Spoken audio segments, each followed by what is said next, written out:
On peut se poser la question de la place finalement du sport dans cet humanisme, cet humanisme revisité que vous appelez de vos voeux. Le sport qui est à la fois le concentré de tous les problèmes, de tous les drames, de toutes les inquiétudes qui sont liées au développement des technosciences, mais le sport qui peut rester aussi l'incarnation de valeurs, de vulnérabilité, d'altérité, de différence, d'effort. Oui, il y a un aspect du sport vis-à-vis duquel je suis ambivalent. C'est la composante d'exaltation collective qu'il y a dans le sport. Le sport est un vecteur de communication entre les hommes, on le voit bien, une espèce de vertige qui submerge les foules, qui communie avec la performance du sportif. Cette composante-là, elle m'a toujours fasciné parce que je suis entêté de communication. Ce qui me terrorise, c'est l'idée que les hommes pourraient se fermer sur eux-mêmes et ne plus communiquer. Or, dans le sport, il y a justement cette instauration d'une continuité entre les individus qui fait que nous sortons de nous. Nous sommes en état d'extase. Cette composante-là, elle est fascinante et elle est terrifiante. Elle est fascinante parce qu'elle révèle que les hommes sont capables d'un esprit de corps qui leur permet de communiquer.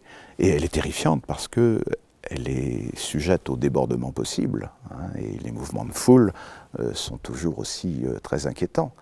Mais je pense que du point de vue de l'exaltation collective associée aux événements sportifs, il y a là l'indice d'un attachement des hommes à tout ce qui leur permet de sortir d'eux pour aller vers les autres.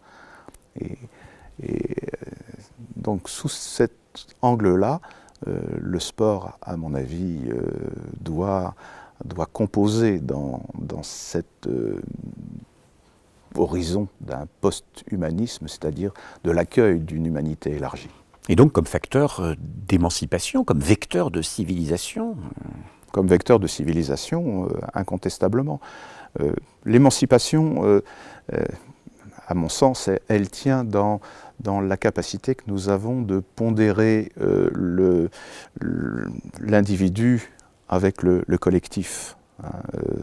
Il n'y aura pas émancipation si le sport est le prétexte à survaloriser le collectif et à faire prévaloir le continu sur le discret. Donc c'est trouver la bonne mesure. Et nous parlions des intellectuels qui s'intéressent au sport. Ils le font toujours comme une espèce de faculté de tester leur aptitude au va-et-vient entre le discret et le continu.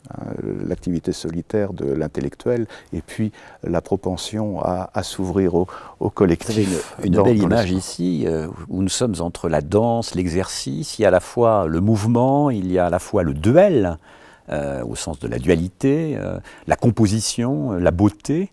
Est-ce que tout cela n'incarne pas justement ces valeurs Ça, c'est l'emblème de la grâce.